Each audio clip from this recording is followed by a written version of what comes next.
à tous et merci de vous être abonné à ma chaîne et de vous être connecté en fait pour regarder cette vidéo.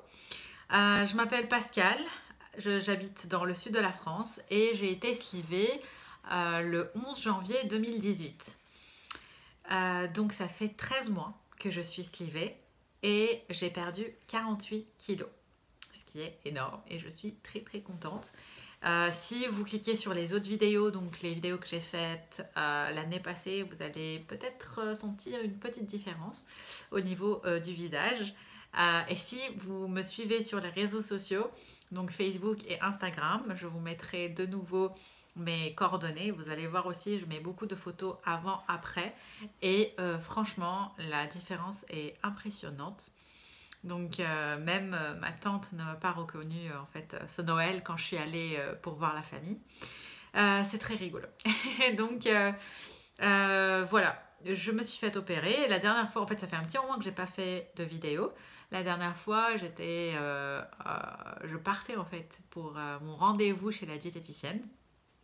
Et, euh, et aujourd'hui, je viens aux nouvelles pour vous raconter en fait où j'en suis de mon parcours et qu'est-ce qui m'attend bientôt.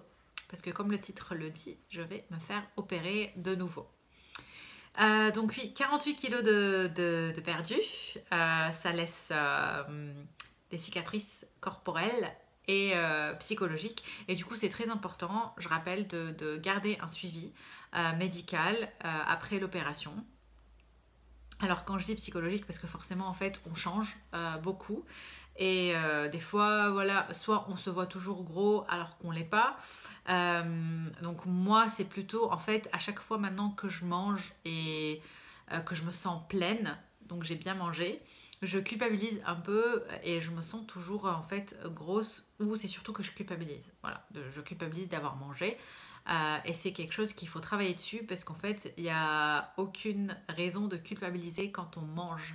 Surtout quand on mange sainement, quand on fait un repas équilibré. J'avoue que c'est pas tout le temps équilibré hein, dans mon cas.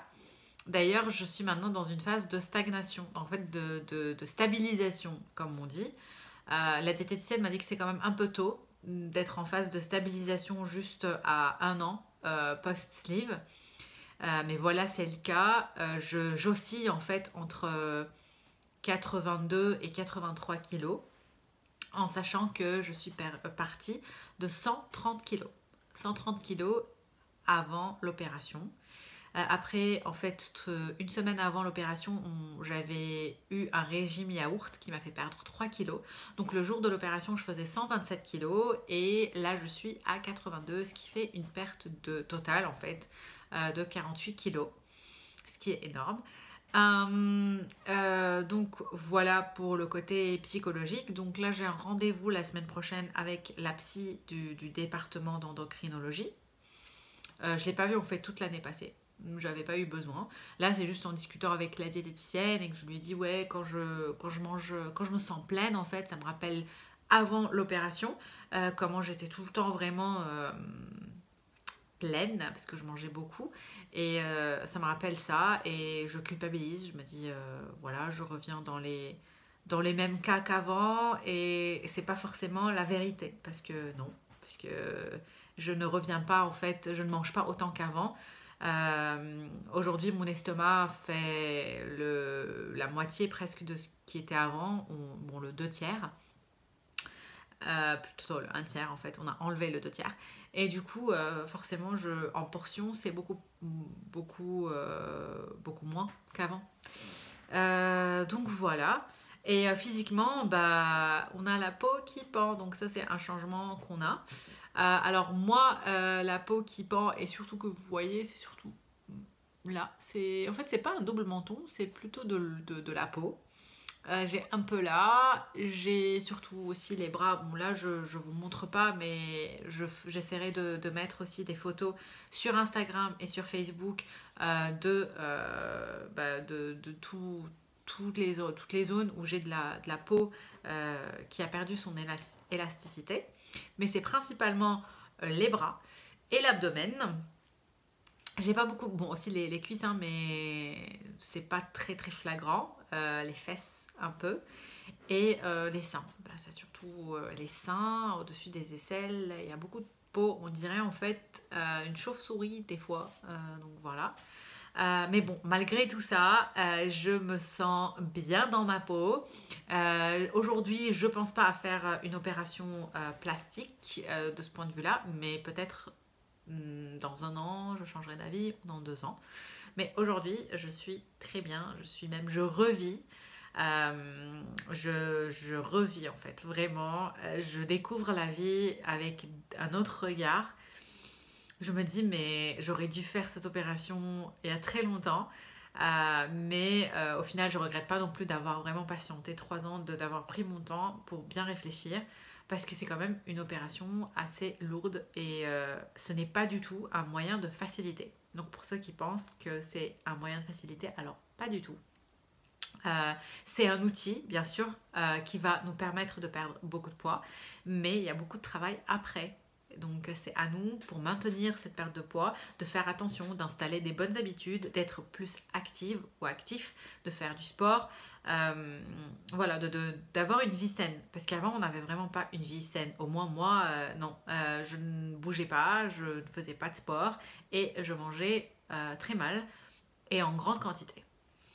Donc voilà, en fait, c'est juste toute une question de balance. C'est ce que la diététicienne essayait de m'expliquer, que c'est voilà, une balance entre ce qu'on fait comme apport calorique et ce qu'on dépense en dépenses caloriques. Et c'est pour ça qu'il faut être actif durant la journée parce que forcément, on est capable de faire des apports assez importants, aussi selon la qualité de ce qu'on mange. Si on mange trop gras, trop sucré, voilà, bah, la balance peut facilement shifter d'un côté. Et aujourd'hui, en fait, j'arrive à un apport calorique de 1600, ce qui est très bien, voire même des fois 2000 si je grignote. Et quand je grignote, et quand il y a des semaines où je fais pas de sport, eh ben, je le vois à la balance.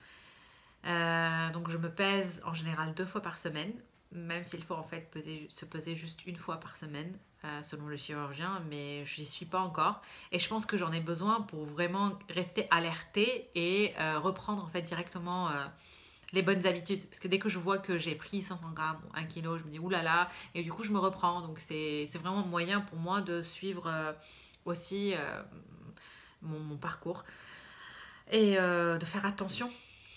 Et du coup, voilà, donc la semaine où je mange mal, où je grignote, et ben ça se voit à la balance. Et la semaine où je fais du sport et je fais attention, et ben ça se voit aussi et je perds du poids. Donc il y a vraiment, c'est pas un secret, hein. Là, maintenant que j'ai perdu 48 kilos, bah, c'est à moi aussi de les maintenir et de ne pas replonger dans les mauvaises habitudes. Donc c'est vraiment pas facile. Parce que des fois, on a vraiment envie de manger, on a envie de grignoter. Des fois, quand je fais les courses, bah, je prends du chocolat, je prends des gaufrettes. Quand ils sont dans le placard et que je passe par voilà, un moment de solitude ou d'ennui ou de dépression, parce que bon, on est des fois déprimé, bah du coup, je me réfugie toujours en fait dans la nourriture, toujours, ce qui n'est pas très bien et pas recommandé surtout. Mais bon, bref, en tout cas, moi je suis très contente. Mais comme le titre de ma vidéo l'indique, bientôt je vais me faire opérer de nouveau. Alors, c'est quoi l'histoire? Avant l'opération, on fait tout un bilan. Et notamment, on fait une échographie du foie, donc hépatique. Et moi, il s'est avéré que j'avais des calculs dans ma vésicule biliaire. Et le chirurgien m'avait déjà dit, en fait, si les calculs ne vont pas partir avec le médicament qu'on te prescrit post-sleeve, il faut opérer. En général, il y a des chirurgiens qui opèrent le jour de l'opération de la sleeve. Donc, ils enlèvent aussi la vésicule biliaire en même temps pour ne pas vous faire repasser par une autre opération. Mais bon, dans mon cas, c'était pas le cas. Mon chirurgien a préféré faire la sleeve d'abord et voir l'évolution des calculs dans ma vésicule biliaire. Et il s'est avéré qu'en fait ça s'est empiré. Même si je prenais le Colurzo, qui est en fait un médicament pour les calculs de la vésicule, et bah j'ai encore plus. Parce qu'en fait on fait deux tests à 6 mois et à 1 an. Et à 6 mois, j'avais quelque chose qui s'appelle du sludge. Et là, 1 an, je l'ai fait en janvier, et ben j'ai maintenant vraiment des vrais calculs durs, purs et durs en fait. Et il y a même le canal de la vésicule qui est élargi, qui semble dire comme si en fait il y a un calcul qui est déjà passé dans ce canal. Et du coup, j'ai fait aussi une prise de sang pour voir s'il y a un calcul qui est bloqué pour l'enlever par fibro avant de faire l'opération. Heureusement, il n'y a rien qui a été détecté dans la prise de sang. Donc le chirurgien m'a dit que la date est maintenue de l'opération, j'ai pas besoin de faire une fibro. Et la date c'est le 7 mars. Donc le 7 mars, je vais me faire enlever ma vésicule biliaire. De ce que j'ai vu sur les réseaux en fait, et même les vidéos, parce que je remercie toutes celles aussi qui postent et qui partagent leur histoire, c'est quelque chose de commun chez les slivés ou les bypassés d'enlever leur vésicule biliaire. Moi, heureusement, en fait, j'ai pas eu un souci, j'ai pas eu mal, il n'y a pas d'inflammation, mais pour prévoir, en prévention, en fait, vaut mieux l'enlever. Et c'est ce qui va se passer. Je suis pas très stressée, honnêtement, parce que quand on passe par une opération comme la sleeve, la vésicule, là, c'est rien du tout. Donc, j'ai même hâte d'en finir. Donc voilà, je ne sais pas si vous avez des questions pour moi. Donc là, c'était juste une petite vidéo, elle n'est pas très longue, mais je voulais juste partager ça avec vous.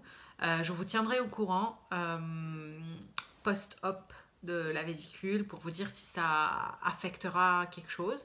Parce que la sleeve, honnêtement, n'a pas affecté mes goûts, n'a pas affecté ma façon de manger non plus. Hein. Au début, c'est vrai que c'est frustrant parce qu'on mange pas beaucoup, mais j'arrive à tout manger. J'ai jamais vomi, j'ai pas eu de complications, vraiment. Touchons du bois. Au niveau du transit, donc des fois j'ai des constipations, des fois j'ai de la diarrhée, mais en fait c'est très rare. Vraiment, j'ai un transit normal aujourd'hui. Je ne sais pas si après l'enlèvement de la vésicule, ça va affecter. Il y a des gens apparemment, une fois la vésicule est enlevée, bah, quand ils mangent des choses grasses, très grasses, et bah, ils ont la diarrhée. Parce que la vésicule, en fait, son rôle, c'est aussi de digérer le gras. Et vu qu'on ne va plus l'avoir, bah, on digérera mal le gras. Mais voilà, bon, en même temps, tant mieux. Peut-être que je perdrai encore quelques kilos, j'en sais rien. Ce serait bien parce que mon objectif est quand même de casser le palier des 80 et de descendre vers peut-être 77 kilos. C'est ce que le chirurgien m'a dit. Plus que ça, après, ça va devenir un peu poussé parce que je fais quand même 1m71. Et du coup, après, je vais devenir plutôt comme ça. Donc, et ça, on veut pas. Donc oui, voilà. Je vous fais de gros bisous. Si vous n'êtes pas abonné, bah, abonnez-vous. Comme ça, à chaque fois que je mettrai une vidéo, vous serez alerté. La famille s'agrandit. On est, je crois, on a dépassé les 240. Donc la famille vraiment s'agrandit. Je suis contente. N'oubliez pas, bah, voilà, de me donner aussi votre retour. Est-ce que vous avez été aussi opéré de la vésicule biliaire ou pas? Est-ce que vous avez des retours à me donner? Est-ce que je dois me préparer à quelque chose? Est-ce que il y a quelque chose qui a changé chez vous, votre transit, la manière, voilà, des goûts, ou j'en sais rien. Comment ça s'est passé pour vous? Donc n'hésitez pas à me mettre des commentaires. Et je vous dis à très vite. Gros bisous!